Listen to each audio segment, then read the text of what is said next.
Hello everyone.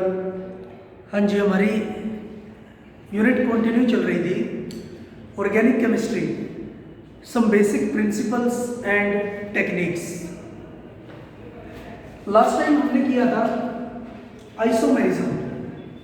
Isomers क्या होते हैं? आइसोमर्स होते हैं the compound which have same molecular formula but different chemical and physical properties. ठीक है, और 5 तरह के हमने आइसोमेरिज्म पढ़े थे, जिसमें था structural isomerism, functional isomerism, position isomerism, metamerism और टोटोमेरिज्म। ठीक है, हाँ जी, लास्ट हमने टोटोमेरिज्म किया था। टोटोमेरिज्म क्या था? हम 1,3,1,2 हाइड्रोजन शिफ्ट करते थे एंड 1,3 हाइड्रोजन शिफ्ट हम करते थे। ठीक है, 1,2 हाइड्रोजन शिफ्ट करते थे और 1,3 हाइड्रोजन शिफ्ट करते थे। क्लियर? हाँ जी। नेक्स्ट आज हम करते हैं factor affecting keto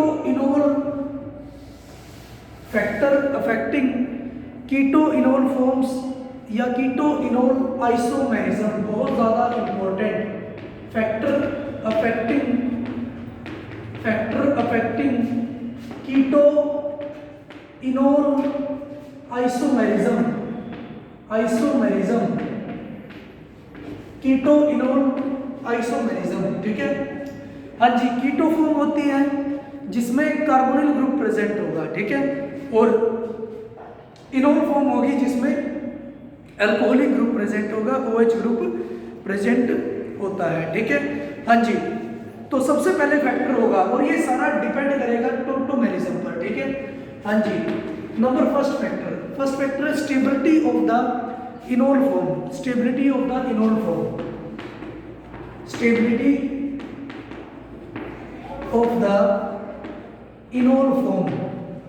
enol form की स्टेबिलिटी। ठीक है, इनोल फॉर्म की स्टेबिलिटी। ठीक है, हाँ जी। हमारे पास एक कंपाउंड है CH3 CO CH2 CO O CH3। ठीक है, ये मेरे पास एक कंपाउंड है। हाँ जी,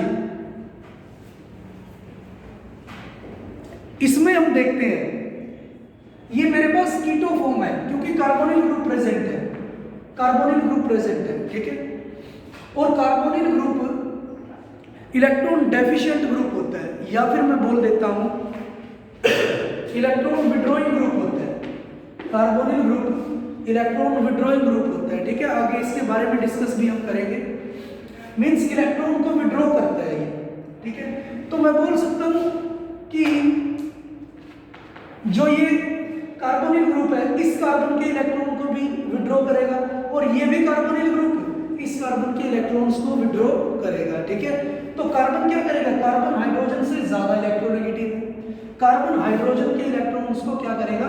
विड्रॉ करेगा। ठीक है, जिसकी वजह से कार्बन और हाइड्रोजन का बॉन्ड ऑर्डर कम हो जाता है। ठीक है, कार्बन और हाइड्रोजन का बॉन्ड ऑर्डर कम हो जाता है और ये क्या बन जाता है? ज्यादा एसिडिक बन जाता है। मींस ये जल्दी रिलीज हो जाता है। ठीक है, जल्दी रिलीज हो जाता है, या फिर हम बोल सकते हैं ये क्या करेगा? हम इसमें करवा सकते हैं 1,3 हाइड्रोजन शिफ्ट हम इसमें करवा सकते हैं। ठीक है, जैसे हम टोटोमेरिज्म में करवाते हैं। ठीक है, क्योंकि करवा तो सकते हैं क्योंकि ये एसिडिक है, इसकी इलेक्ट्रॉन डेंसिटी इसने खींच ली है कार्बन की, दोनों कार्बोनिल ने। तो कार्बन किसकी खींचेगा? हाइड्रोजन की खींचेगा। ठीक है, तो हाइड्रोजन क्या हो जाएगा? इजीली रिलीज हो सकता है क्योंकि इलेक्ट्रॉन डेंसिटी बची नहीं इसके पास, बॉन्ड ऑर्डर इसका कम हो गया है। ठीक है, तो ये इसको मैं एसिडिक भी बोल सकता हूँ। ठीक है, हाँ जी। तो ये मेरे पास है कीटो फॉर्म, और इसकी इनोल फॉर्म मेरे पास बन जाती है CH3 C double bond O CH double bond COH। ठीक है, हाइड्रोजन कहां पर आ जाएगा? इस ऑक्सीजन के साथ आ जाएगा। ठीक है, मैंने क्या किया?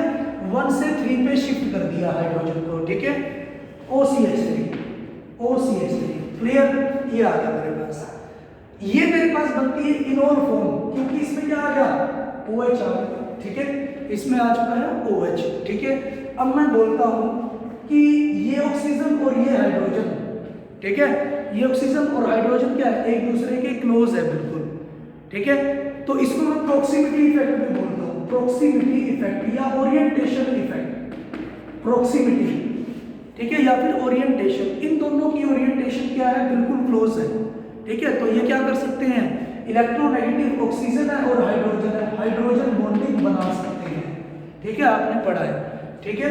ये क्या कर सकते हैं, हाइड्रोजन बॉन्डिंग बना सकते हैं, ठीक है। और हाइड्रोजन बॉन्डिंग बनाने के बाद ये 6 मेंबर्ड रिंग बन जाती है, ठीक है, 6 मेंबर्ड रिंग बन जाती है, 1 2 3 4 5 6।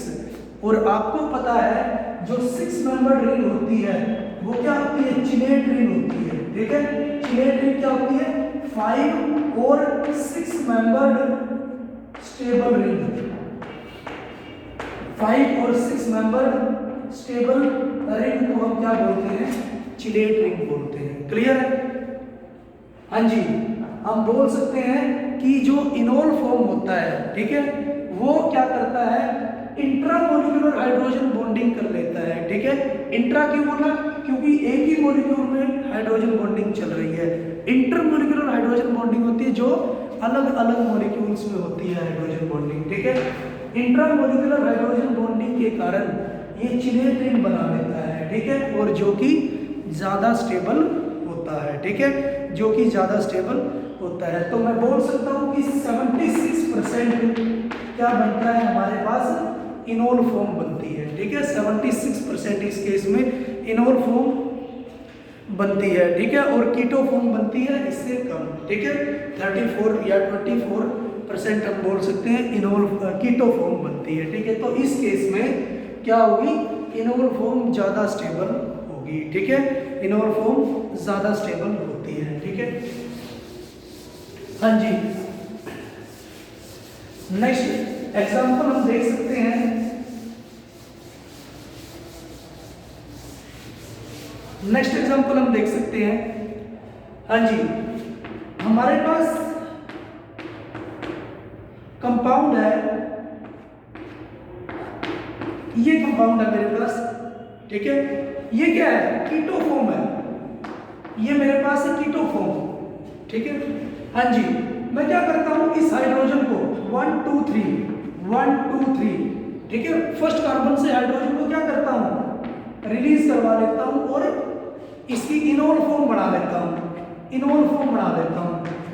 अब मुझे स्टेबिलिटी बतानी है कि कौन सी फॉर्म इसमें स्टेबल है, इसमें कौन सी फॉर्म स्टेबल है, ठीक है। हाँ जी, आप देख सकते हो इसमें मैंने देखा मोनोसाइक्लिक रिंग है, मैं एरोमेटिसिटी चेक करता हूं, एरोमेटिसिटी इसमें मैं चेक करता हूं, ठीक है।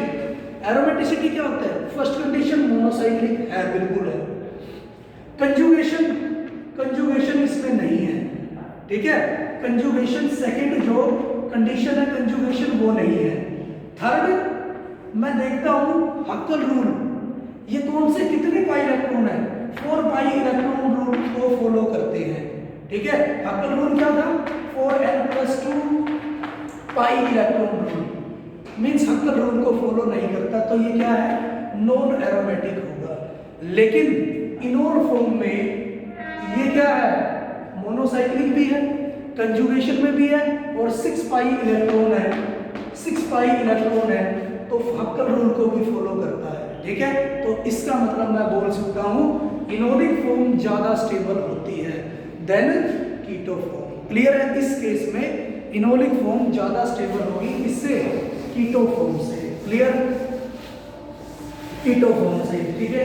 हाँ जी, नेक्स्ट हम बोल सकते हैं, अभी हमने देखा था, अभी हमने किया था एस्टर फॉर्म मैंने ली थी, ठीक है, एस्टर फॉर्म ली थी, CH3 CO CH2 CO OCH3, ये एस्टर फॉर्म था मेरा, RCOOR'। हाँ जी, इसकी जो इनोलिक फॉर्म बनी थी वो ये बनी थी, इनोलिक फॉर्म इस तरह से बनी थी, ठीक है। मैं क्या बोल सकता हूं कि जो एस्टर होता है मेरा फंक्शनल ग्रुप, उसमें ऑक्सीजन के पास 2 लोन पेयर होते हैं, तो अपना लोन पेयर वो क्या कर सकता है, डोनेट कर सकता है। और जब वो लोन पेयर डोनेट करता है तो पूरा जो कंपाउंड है वो कंजुगेशन में आ जाता है, रेजोनेंस में आ जाता है। और आपको पता है जितने ज़्यादा रेजोनेटिंग स्ट्रक्चर बनते हैं मॉलिक्यूल उतना ही ज़्यादा स्टेबल होता है, ठीक है। तो इसका मतलब यहाँ डबल बॉन्ड आने से इसकी रेजोनेटिंग स्ट्रक्चर भी बढ़ रहे हैं, ये रेजोनेंस में भी आ रहा है, ठीक है। तो इनोल फॉर्म ज़्यादा स्टेबल होगी, ठीक है। और मैं बोल सकता हूँ इसकी स्टेबिलिटी, अगर मेरे पास आ जाता है CH3 CO CH3 CO CH3, ये कब स्टेबल होगा, अगर मैं ऑर्डर देखता हूँ, ठीक है। अगर मैं ऑर्डर देखता हूँ CH3 CO CH2 CO OC2H5, ये इससे ज़्यादा स्टेबल होगा क्योंकि क्या आ गया, एस्टर आ गया, ठीक है। इसकी इनोलिक फॉर्म ज़्यादा स्टेबल होगी क्योंकि ये एस्टर के साथ रेजोनेंस भी कर सकता है, ठीक है। एस्टर के साथ रेजोनेंस भी कर सकता है। और सबसे ज़्यादा स्टेबल अगर यहाँ पर फिनाइल आ जाए तो रेजोनेटिंग स्ट्रक्चर फिर बढ़ जाएंगे, ठीक है। अगर मैं यहाँ पर लगा देता हूँ फिनाइल ग्रुप, अगर हम यहाँ पर फिनाइल ग्रुप लगा देते हैं, तो रेजोनेटिंग स्ट्रक्चर फिर बढ़ जाएंगे, क्लियर है, हाँ जी। तो इसका मतलब स्टेबिलिटी और भी ज़्यादा हो जाती है, ठीक है। तो मैं बोल सकता हूँ फिनाइल आएगा तो ज़्यादा स्टेबल होगा, ठीक है। कोई भी कार्बोनिल ग्रुप आएगा तो भी स्टेबल होगा, एस्टर ग्रुप आएगा तो भी स्टेबल होगा, क्लियर है। इस तरह से हम ऑर्डर इसका लिख सकते हैं और स्टेबिलिटी देख सकते हैं, ठीक है, हाँ जी। तो अब तक हमने पढ़ा कि जो इनोलिक फॉर्म है वो ज़्यादा स्टेबल आ रही थी, ठीक है। सेकेंड फैक्टर हम देखते हैं। सेकेंड फैक्टर है हमारा स्टीरिक हिंड्रेंस। स्टीरिक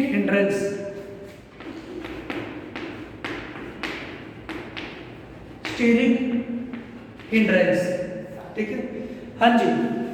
आपके पास कंपाउंड आ जाता है CH3 CO CH3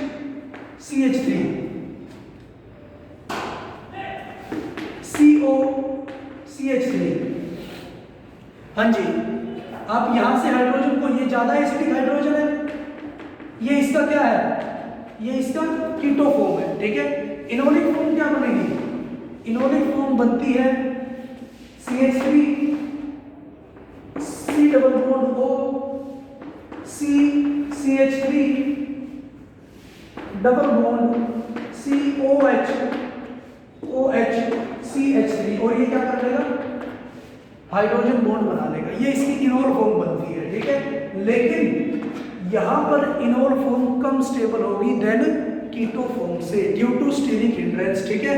stearic hindrance क्या होती है, क्राउडिंग, भीड़ भाड़, ठीक है। अब हमारे पास क्या आ गया, बल्की ग्रुप आ गया है, समझे। एसिडिक जो कार्बन एसिडिक नेचर शो करता है वहां पर एक बल्की ग्रुप आ गया है। मिथाइल एक बल्की ग्रुप होता है क्योंकि ये sp3 होता है, sp3 हाइब्रिडाइज्ड होता है, ठीक है। sp3 हाइब्रिडाइज्ड है तो इसके जो एटम है, इसके जो हाइड्रोजन एटम है इन द प्लेन भी लाई करते हैं और आउट ऑफ प्लेन भी लाई करता है, ठीक है। एक अबव द प्लेन लाई करता है और एक बिलो द प्लेन लाई करता है। तो इसका मतलब स्टीरिक हिंड्रेंस की वजह से इसकी जो इनोलिक फॉर्म है वो कम स्टेबल होती है, इसकी कीटो फॉर्म ज़्यादा स्टेबल होती है, ठीक है। कीटो फॉर्म ज़्यादा स्टेबल होगी देन इनोलिक फॉर्म से, अगर आपके पास स्टीरिक हिंड्रेंस आ जाती है या फिर कोई सब्स्टिट्यूएंट आ जाता है, ठीक है, क्लियर, हाँ जी। नेक्स्ट है effect of polarity of the solvent. Effect of the polarity of the solvent. Number third factor है effect of polarity of the solvent. Solvent की पोलैरिटी पर क्या इफेक्ट पड़ता है, ठीक है, हाँ जी। सॉल्वेंट की पोलैरिटी पर क्या इफेक्ट पड़ता है, देखिए अगर आपके पास पोलर प्रोटिक सॉल्वेंट है, अगर आपके पास पोलर प्रोटिक सॉल्वेंट है, ठीक है, जैसे वाटर होता है, जैसे अल्कोहल होता है, जैसे अमोनिया होता है, लिक्विड अमोनिया, ठीक है, ये सारे के सारे क्या है, पोलर प्रोटिक सॉल्वेंट है। तो कीटो फॉर्म ज्यादा स्टेबल होती है, ठीक है। अगर आपके पास पोलर प्रोटिक सॉल्वेंट है तो कीटो फॉर्म ज्यादा स्टेबल होती है, और अगर आपके पास नॉन पोलर एप्रोटिक सॉल्वेंट होते हैं, नॉन पोलर एप्रोटिक सॉल्वेंट होते हैं, ठीक है, नॉन पोलर एप्रोटिक सॉल्वेंट होते हैं, जैसे बेंजीन आ गया, है ना, बेंजीन आ गया, हाँ जी, CCl4 आ गया, कार्बन टेट्राक्लोराइड, तो इनोल फॉर्म ज्यादा स्टेबल होती है, ठीक है, ये बात ध्यान रखना, इनोल फॉर्म ज्यादा स्टेबल होती है। क्लियर? हाँ जी, ऐसा क्यों है? क्योंकि देखिए ये है आपके पास कीटो फॉर्म, ये है आपके पास कीटो फॉर्म, ठीक है। तो अगर मान लो आपके पास पोलर प्रोटिक सॉल्वेंट प्रेजेंट होता है, देखिए पोलर प्रोटिक सॉल्वेंट, पोलर कौन से होंगे, जिसमें दो पोल है, H पॉजिटिव है, OH नेगेटिव है, दो पोल है, जैसे वाटर, है ना। प्रोटिक, प्रोटिक होता है जो हाइड्रोजन बॉन्डिंग बनाता है, ठीक है। पोलर मीन्स जिसमें दो पोल है, और प्रोटिक मीन्स जो हाइड्रोजन बॉन्डिंग बनाता है, ठीक है। अल्कोहल भी हाइड्रोजन बॉन्डिंग बनाता है, अमोनिया भी हाइड्रोजन बॉन्डिंग बनाता है, वाटर भी हाइड्रोजन बॉन्डिंग बनाता है, ठीक है। तो ये पोलर प्रोटिक सॉल्वेंट हुए। हाँ जी, ये क्या करेंगे, इसमें तो हाइड्रोजन बॉन्डिंग नहीं है मॉलिक्यूल में, कीटो फॉर्म में, लेकिन ये सॉल्वेंट के साथ हाइड्रोजन बॉन्डिंग बना देंगे, ठीक है। सॉल्वेंट के साथ, ये वाटर है, इसके हाइड्रोजन के साथ हाइड्रोजन बॉन्डिंग बना सकते हैं, इसलिए ये क्या होगा, चिलेट रिंग बन गई, चिलेट रिंग बन गई तो ये स्टेबल बन गया है, ठीक है। और ये कौन सी होगी, इंटरमोलिकुलर हाइड्रोजन बॉन्डिंग, क्योंकि दूसरे मॉलिक्यूल के साथ बनाई है, ठीक है। लेकिन अगर नॉन पोलर है तो इनोल फॉर्म ज्यादा स्टेबल होगी, इसकी इनोल फॉर्म क्या बनेगी, इनोल फॉर्म इसकी बनती है ये, इनोल फॉर्म ज्यादा स्टेबल होगी, बिकॉज क्योंकि इसमें तो ये तो हाइड्रोजन बॉन्डिंग नहीं बना सकता सॉल्वेंट, तो ये क्या करेगा, खुद ही हाइड्रोजन बॉन्ड बना देगा, समझे, और चिलेट रिंग बना देगा। तो इसीलिए इसकी क्या होगी, इनोल फॉर्म ज्यादा स्टेबल होगी। अगर non polar aprotic solvent present होता है तो इनोल फॉर्म ज्यादा स्टेबल होती है, और पोलर प्रोटिक सॉल्वेंट प्रेजेंट होता है तो कीटो फॉर्म ज्यादा स्टेबल होती है। क्लियर? हाँ जी। नेक्स्ट आपके पास नेक्स्ट टाइप का जो आइसोमर होगा वो होगा ring chain isomerism, ring chain isomerism, ठीक है। सिक्स्थ जो आइसोमर होगा रिंग चेन आइसोमेरिज्म, ठीक है। रिंग चेन नाम से क्लियर है, एक तो साइक्लिक रिंग की फॉर्म में होगा कंपाउंड, और दूसरा ओपन चेन की फॉर्म में होगा, ठीक है। हाँ जी, the compound which have molecular form, same molecular formula but possessing open chain and the cyclic structure, the compound which contain same molecular formula, but possess open chain structure and cyclic structure, ठीक है। जो open chain structure भी contain करता है और cyclic structure भी contain करता है, ठीक है। जैसे हम बोल सकते हैं प्रोपेन, साइक्लोप्रोपेन, ठीक है। साइक्लोप्रोपेन और प्रोपीन, ये दोनों क्या है, रिंग चेन आइसोमेरिज्म, ठीक है। कितने कार्बन है, 3 कार्बन है, यहाँ पर भी 3 कार्बन है। हाइड्रोजन कितने हैं, 2, 4 और 2, 6 हाइड्रोजन है, ठीक है। यहाँ पर भी 6 हाइड्रोजन है, ठीक है। तो इसको हम क्या बोलेंगे, रिंग चेन आइसोमेरिज्म, ठीक है। Ring chain isomerism. जैसे साइक्लोब्यूटेन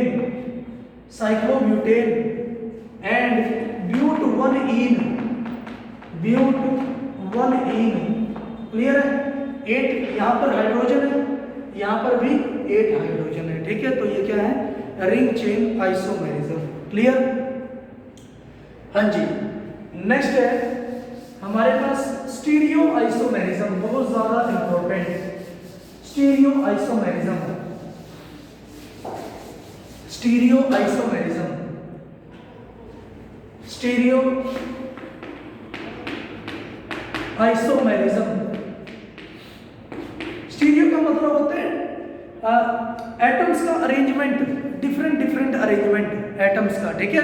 स्पेस के अंदर जो भी अटैच्ड एटम होते हैं उनका अलग अलग अरेंजमेंट, उसको हम स्टीरियो आइसोमर बोलते हैं, ठीक है। तो मैं लिख सकता हूँ isomer which are the same structural formula but different arrangement of the atoms, ठीक है।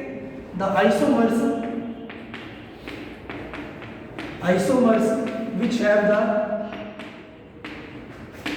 which have the same, वो आइसोमर जिसके पास same structural formula but different arrangement of atoms, different arrangement of atoms in the space, ठीक है। Arrangement अलग अलग होता है, ठीक है। एटम्स का जो अरेंजमेंट है वो अलग अलग हो, ठीक है, स्पेस के अंदर। तो उसको हम क्या बोलते हैं? स्टीरियो आइसोमेरिज्म हम बोलते हैं, ठीक है। जैसे हमारे पास ये आ रहा है, हमारे पास आ जाता है ब्यूट-टू-इन। ब्यूट-टू-इन को हम कैसे लिख सकते हैं? हाँ जी, ब्यूट-टू-इन को हम लिख सकते हैं, ये भी मेरे पास ब्यूट-टू-इन है और ये भी मेरे पास ब्यूट-टू-इन है, ठीक है। हाँ जी, अगर दो सेम ग्रुप एक ही साइड प्रेजेंट होते हैं तो उसको हम बोलते हैं सिस आइसोमर, उसको हम क्या बोलते हैं? सिस आइसोमर बोलते हैं, ठीक है। हाँ जी, और अगर सेम ग्रुप या तो इसको भी देख लो, हाइड्रोजन अपोजिट साइड प्रेजेंट होते हैं तो उसको हम क्या बोलते हैं? ट्रांस आइसोमर, या इसको बोल सकते हैं ट्रांस-ब्यूट-टू-इन, ठीक है। सिस ब्यूट-टू-इन, क्लियर? हाँ जी, ये है मेरे पास ट्रांस आइसोमर, ये है मेरे पास सिस आइसोमर। इसको मैं ज्योमेट्रिकल आइसोमर भी बोलता हूँ, ठीक है। ये भी दो तरह का होता है, ज्योमेट्रिकल आइसोमर और ऑप्टिकल आइसोमर, ठीक है। वो हम नेक्स्ट क्लासेस में डिस्कस करेंगे, ठीक है। ज्योमेट्रिकल आइसोमर दो तरह के होंगे, सिस आइसोमर और ट्रांस आइसोमर, ठीक है। ट्रांस का होगा सेम ग्रुप अगर अपोजिट डायरेक्शन में प्रेजेंट होता है, या सिस क्या होगा? सेम ग्रुप अगर सेम साइड में प्रेजेंट होता है, ठीक है। तो उसको हम सिस आइसोमर बोलते हैं। ट्रांस आइसोमर ज्यादा स्टेबल होता है as compare to cis isomer, ठीक है, क्योंकि सिस आइसोमर में क्या होता है? स्टेरिक हिंड्रेंस होती है। सिस आइसोमर में स्टेरिक हिंड्रेंस होती है, ठीक है। स्टेरिक हिंड्रेंस क्या होगी? यहाँ पर दो बल्कि ग्रुप है, CH3 भी बल्कि है क्योंकि ये क्या है? टेट्राहेड्रल होता है, ठीक है। ये CH3 भी क्या है? बल्कि है। तो इसका मतलब दो बल्कि ग्रुप है जो अलग अलग डायरेक्शन में फैले हुए हैं, ठीक है। और वो क्या करते हैं? एक दूसरे को दूर भगाते हैं, रिपेल करते हैं, एक दूसरे को रिपेल करते हैं। तो यहाँ पर क्या होगी? स्टीरिक हिंड्रेंस प्रेजेंट होगी। और अगर स्टीरिक रिपल्शन प्रेजेंट है तो ये अनस्टेबल होगा। लेकिन यहाँ पर दो बल्कि ग्रुप अपोजिट डायरेक्शन में प्रेजेंट होते हैं, ठीक है। अपोजिट मीन्स एक दूसरे से दूर प्रेजेंट होंगे, क्लियर है। एक इधर प्रेजेंट होगा, दूसरा उधर प्रेजेंट होगा, तो कोई स्टीरिक हिंड्रेंस इसमें नहीं होगी और ये क्या होगा? ज्यादा स्टेबल होता है, क्लियर है। तो इस तरह से हम आइसोमेरिज्म कर सकते हैं। आज के लिए इतना ही। Thank you for cooperation.